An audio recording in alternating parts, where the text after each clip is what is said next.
Hey, gorgeous! Welcome to the Business Mindset Podcast with Holly Worton, which combines powerful strategies on how to upgrade your business mindset, along with practical business tips to grow your business. This podcast features solo shows with Holly and also interviews with inspiring women entrepreneurs from around the world. Thank you so much for joining us today. And now, here's your host, Holly Worton. Hello and welcome to the Business Mindset Podcast, episode 202. This is your host, Holly Worton, and I'm back with another solo episode. Today is a very, very different episode from most of everything else I've done in the past. It's based on the audio recording of a video I did recently with my friend Cara Wilde, who is a channeling expert and who helped me channel the Heart-Centered Energy Work Guides, who now have a name. They gave me that in the channeling process. So the reason I've shared the video on YouTube, I've created a blog post for it, and I'll share the link to that in the show notes if you want to actually see the video. But it's important for me to share this as well on the podcast because it's got a really important message. The guides have a lot to say, not just about the process, but they have a really important message for light workers and change makers in general. So in today's episode, we are going to talk a little bit about where Heart-Centered Energy Work process comes from, what's the specific intention with this process, what's it here to do, how it can help people. And the guide said something that to me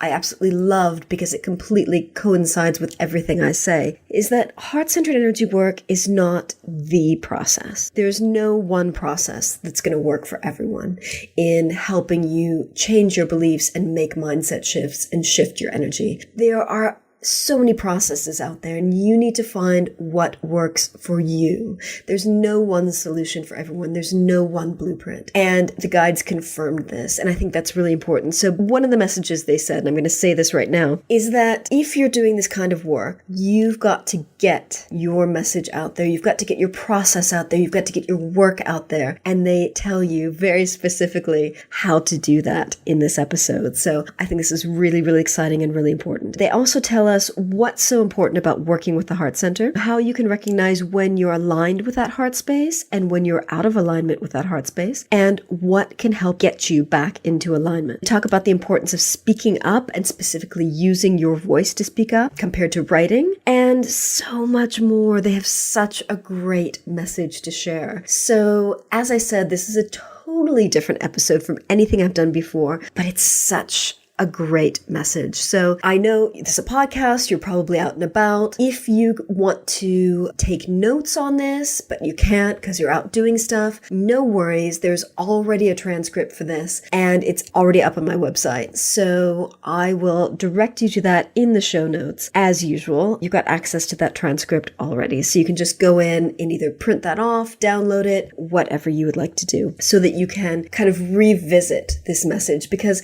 as I was channeling it, I could kind of hear it, but then it was really, really useful for me to listen to the video again and really let that message sink in. And then after I got the transcript done, it was just so nice to actually sit down and read it, because that's actually one of my best ways of learning is to read. So that transcript is available for you. So without further ado, I will introduce you to Cara Wilde, who has been a guest on the show before. She was a guest way back on episode 13 in the early days of the show, and a bit more recently on episode 116. So in the first episode, we talked a little bit about how to find bliss in your work and life, and then we talked about channeling our guides. So I will also share links to her website in the show notes. Cara is a fantastic channel. She's got a great online program on how to do it called Channel Your Guide, and she's also got this really fantastic guided process, like a guided journey that's free on her website, and it's really great on helping you get clear on the new identity that you need to step up into, which I've done 4 times before because I'm constantly growing my business. I'm constantly up leveling, and it's really helped me to get a clear vision on who I am and who I need to step up into in the new stages of my business. So I will also share the link to that in the show notes. And that is all for now. I will introduce you to Cara and the guides. Hello. Thank you for connecting with us today. You're welcome. It's good to connect with you. And I know that Holly's been calling you the Heart-Centered Guides. Is there another name or connection that you would like to be known by? We are Orion. Okay. Are you a collective or are you one individual? We are a collective. Is there, I know we always in physical reality have this idea that bigger and more is better, and I know it's not true, but to give Holly a sense of your collective, is there a specific number in your collective? Are there hundreds, thousands? We are strong. We are constantly changing, mutating. We are constantly evolving. We are constantly flowing into new forms and thus new numbers. We are not constant. Yeah. So it's a really fluid experience. It's not static. Yes. Okay. So Holly wanted to know, she was told in channeling that she brought through the wisdom of another place to this place. So where does Hugh come from? Where are its origins? This is Pleiadian work. Yeah. She has worked with this before. This channeling of the process, as she calls it, was not so much a channeling as a remembering, an activation of the memory that allowed her to remember this information, this way of working with people, this way of helping people to heal themselves and to create change. She has done this before. She is remembering. Okay, so it's from is it from the time of the original stories of Pleiadians, you know, when they incarnated before on the planet? This is correct. Okay. Okay, so can you give a bit more information on when she's worked with this process before and where? She has worked with this process in other dimensions, in other realities, on other planes of existence. Her work is to bring this process to this time, to this place, to this world, to this realm, to help people now where she is in reality. And what's the specific intention with this process? What's it here to do specifically? How can it help people? To help people remember. To help people remember who they were before they came to this world. To remember who they are at the soul level, as you call it. To help them remember that they are light, and that their job is to bring this light to this world where it is so much needed. Now is the time. Much light is needed. Individuals can do this work on their own to connect with the light themselves. And by doing so, this creates big changes. When you say connect with the light, what do you mean by the light? Can you say a bit more about that? The light is love. The light is source. The light is power, not power in the way that many humans see power as. Mm-hmm. It is the power of being at one in love with all that there is, of being one with all that there is, of being in the world, yet not being of the world, because we are all connected to things that are beyond this world. All of humanity is connected to things that are outside of this planet, outside of this world. We are all connected. So in bringing light to this world, it affects all other worlds also? Yes, it affects all the realms. But this world needs much light. This world needs much love. It is going through a difficult process, which is meant to occur. It is a transition into another phase of existence. And this is a good thing. Yet it may feel difficult for those who are currently in the world at this time. So you mentioned as well that the part of the process is to help us remember who we were before we incarnated. What's the benefit of remembering who we were before we incarnated? It gives you a different perspective. Mm-hmm. It is as if you were climbing a mountain. When you're at the base of the mountain, you can only see the things that are in the valley. When you climb a little bit up the mountain, you see more. You have a different perspective. You can see farther. And when you climb to the top of the mountain, you can see all around. You have a great perspective that you did not have, that you could not imagine from the base, the foot of the mountain.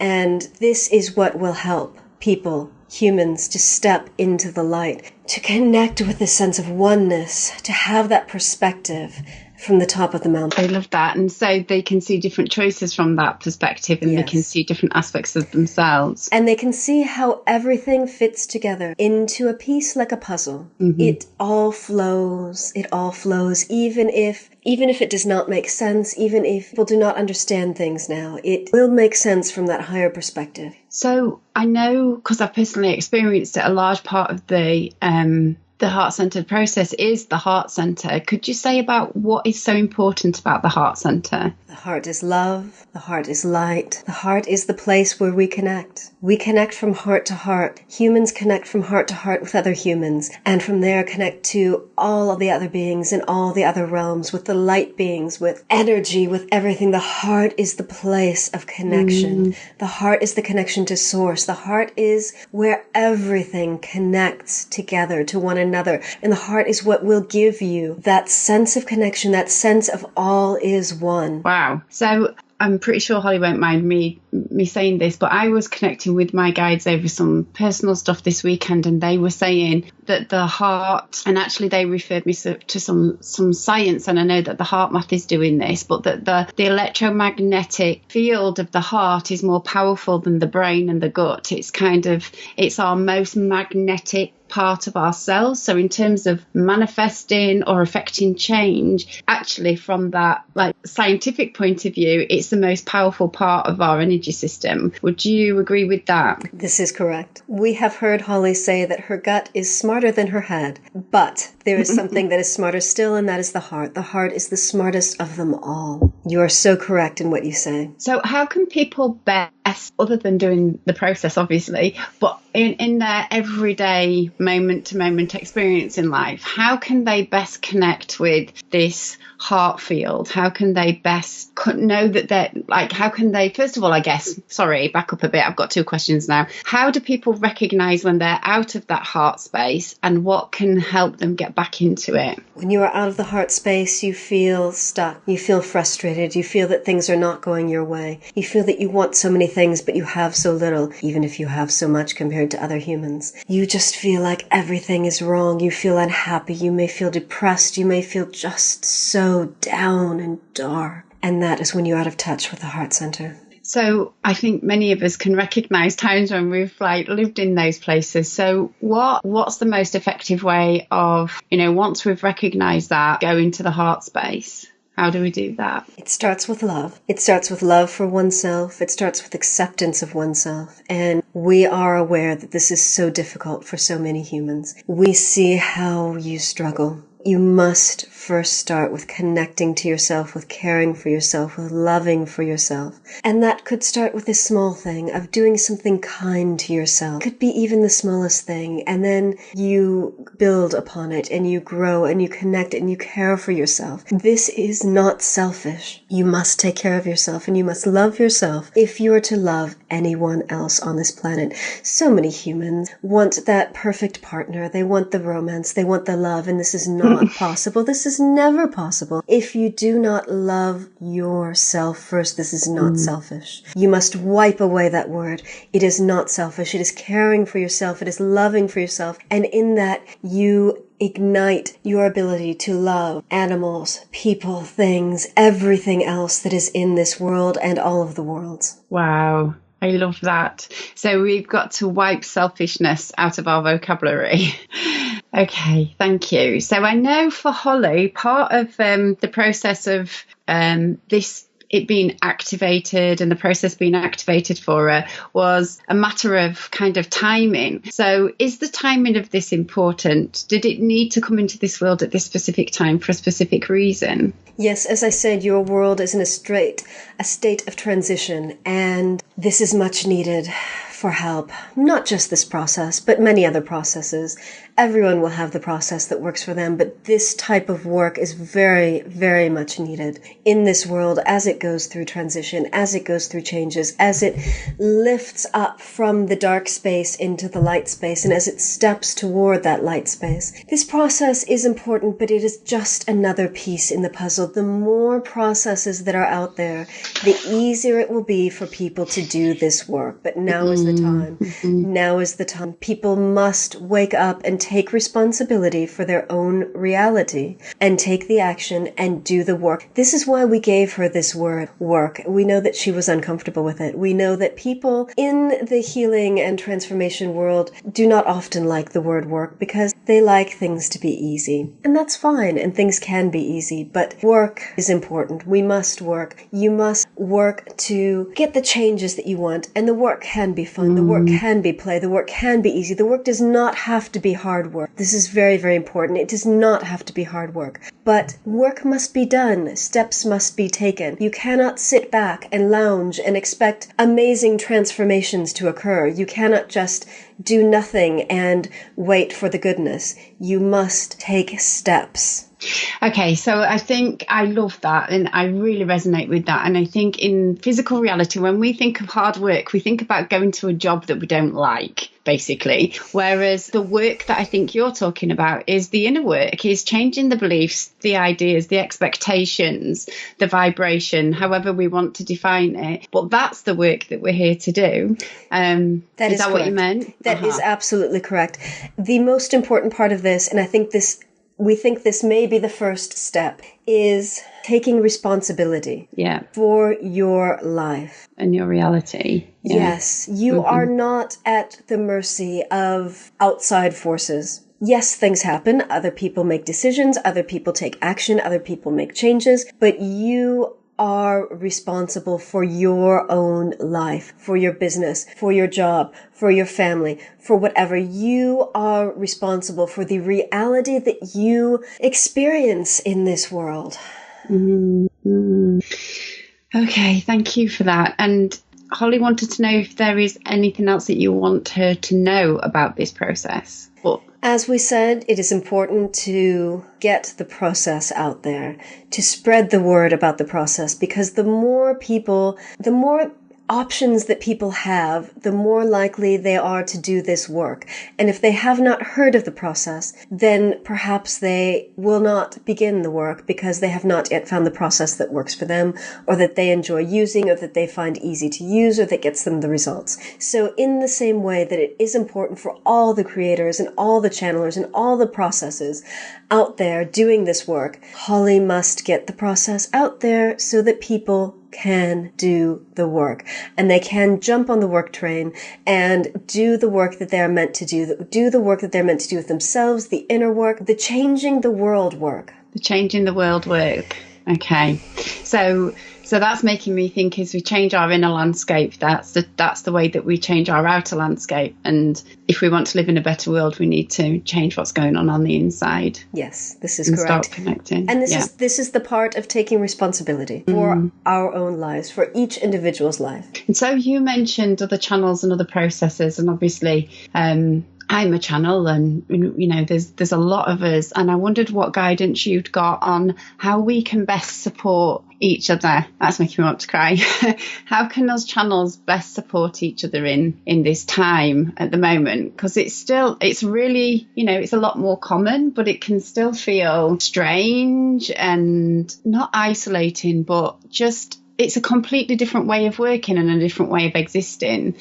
We are aware of this. There is only one word that can answer your question, and that is to speak, speak, speak. Speak up, speak loud, speak amongst each other, speak to other people, speak about the work that you do, speak about how the work helps you, speak about how the work helps other people. Speak, speak, speak. You must speak about this to everyone who will listen, to everyone you can, because the more you speak about it, the more connections you create, the more people open their hearts to the possibility of channeling and to connecting with these energies and to connecting with these light beings and to connect with all the other beings in all the other realms. You must speak, speak, speak, speak, speak. Okay, so that's a real reclamation of a lot of us that still feel that old persecution energy then, where we were taught to be silenced or be silenced. And so I guess speaking more now will really help us to let go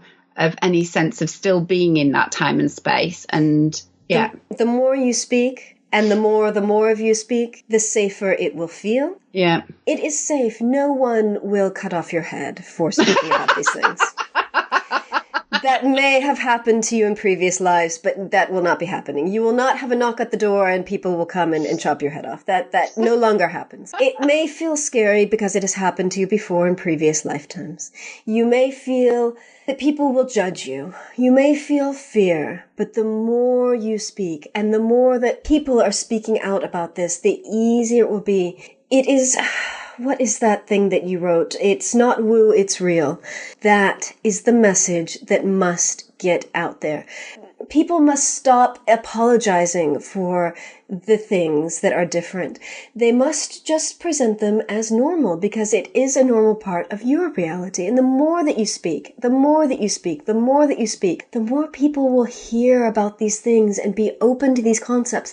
And this is part of what is lifting the world up into new dimensions, into new realities, into new regions of light. Whoa, okay. I've got a question about that. But first, I know I was just thinking about what my own fears and vulnerabilities are about sharing things.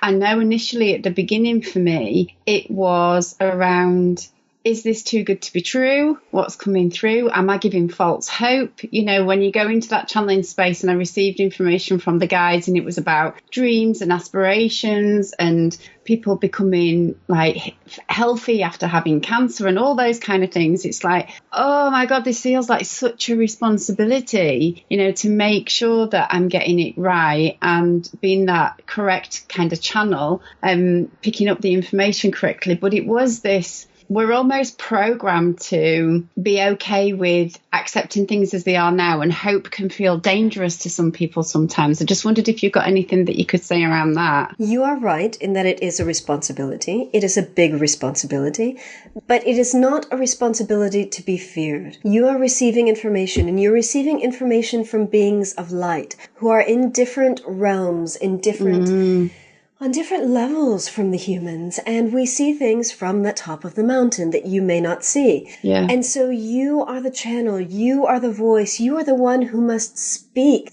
these words that you are given from your guides, from these beings of light that you connect to. And again, speak what you hear, speak what you are told, speak what you are given.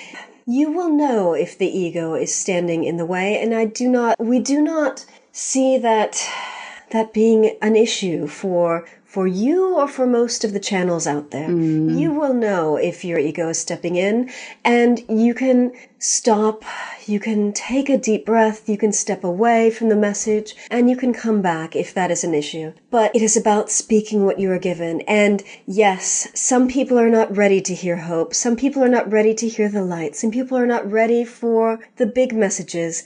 And that is fine. You must speak them anyway, because even if they hear them and reject them, it is planting a seed of light, and that seed will grow no matter how dark they are feeling now. Thank you for that. So this new regions of light that are becoming available, I'm thinking that the way that was channeled, I'm not sure how much can be channeled on that at the moment, but could you just tell us a bit more about these new regions of light? These regions of light are not new. They have existed for eons and eons and eons. It is about bringing your world up. It is like when you travel in an airplane and you are on the ground, and then it takes off and it goes above the clouds, and you see, again, that different perspective, but you see more light because you are closer to the sun, even if it is just that little bit. You are above the clouds, and you can see. And it is that light that you are bathed in these new I can feel that. Yeah. Okay. Thank you so much for all of that. There was just one final question that Holly had, and is there anything else that people need to know about you? Just that it is the one of many processes. Holly has said this, but we must remind you, there are many processes out there. There are many ways to the light. There are many paths to the light. There are infinite paths. You must choose what works for you. Those of you who are doing this work, who are doing this light work, who are working with your own processes, who are working with other people's processes, who are channeling messages, all of you who are doing this work must speak. We cannot express this enough, impress the importance of this enough upon you, that you must speak. This is the word that you must have in mind. Speak. Okay, so is there something about a specific vibration of sound and adding that sound to the collective in physical reality as well as the words? But what's just coming to me now is I know that from that high light vantage point of view, sound is really important, and that's been coming to me a lot. And so the closest that we've got to that is our vocal cords. So is it also about Sorry. It is about your vocal cords, and it is about music as well. Okay. It is about tones, it is about music, but the vocal cords are very important to spread the message. We know that you have many ways of spreading the message, that you can speak, that you can write, but it is most important that you use the vocal cords to speak the words of the light. It is like when you record a guided meditation and people listen to it as they fall asleep. Yeah. Maybe they fell asleep. Maybe they didn't hear the words. Maybe they are not consciously aware of what it is that they heard, but the vibration of the words, if not the content, but the content as well. The vibration is what is important because it enters their ears and it enters their mind and it lifts them up to this place of light. So when you speak, it is much like that. The words are important, but it is the vibration that accompanies the words that is almost more important, because when you speak these words of light, you cannot worry that the words are not right. You cannot worry that you are not a good speaker. You cannot worry that you are not presenting your ideas clearly enough. You cannot worry that you are not speaking the right words, because it is not so much the words as it is the intention of what you are saying. And the intention will connect you to that vibration of light. And that is what people need to receive. Okay, so I was getting a mental picture of all these channels speaking their messages of light and adding that vibration to the collective in physical reality that then people can tune into as an alternative from the fear stuff that's surrounding mass consciousness so much. Almost like they can tune into it the more that's available too. This is correct. Yes. Yes. And speak in any form that works for you, whether it is guided meditations, whether it is podcast, whether it is video, whether it is singing, whichever way you choose to use your voice. And if it is multiple ways, that is fine too. Whatever it is, speak. Okay. Well, thank you so much for connecting with us today. I'm sure many people will have benefited a lot from hearing what you have to offer. And I don't think it'll be the last time we're hearing from you. So thank you very much. Thank you. Thank you for calling us here. And thank you for listening. I hope you enjoyed that episode. And just as a quick note, I wanted to mention that I would love for you to continue the conversation with me, or start the conversation, because this was kind of you listening. So I'd love for you to join me in my private Facebook group, which is called Business Mindset Alchemists. It's a group that is dedicated to exploring business mindset and how you can get the mindset you need to achieve your dreams, whether that's life or business. I've been getting a lot more active in the group lately. I've been doing some more live stream videos that are kind of like mini webinars where I teach on one topic and I allow the women in the group a chance to ask me questions. So if you are a woman entrepreneur who would like to explore her mindset in a safe and cozy space, I would love to see you in there. So just go to hollywharton.com/group and that will redirect you to the Facebook group. So thank you so much for joining me again today. Thank you so much for listening. And remember to visit hollywharton.com/202 for the show notes on this episode. Thank you. Thanks so much for listening to the Business Mindset Podcast with your host, Holly Worton. You can find more information about today's episode, including links for topics that were discussed at hollywharton.com. And if you enjoyed this episode, please remember to head over to iTunes and leave a quick review of this podcast. It just takes a minute. Thank you.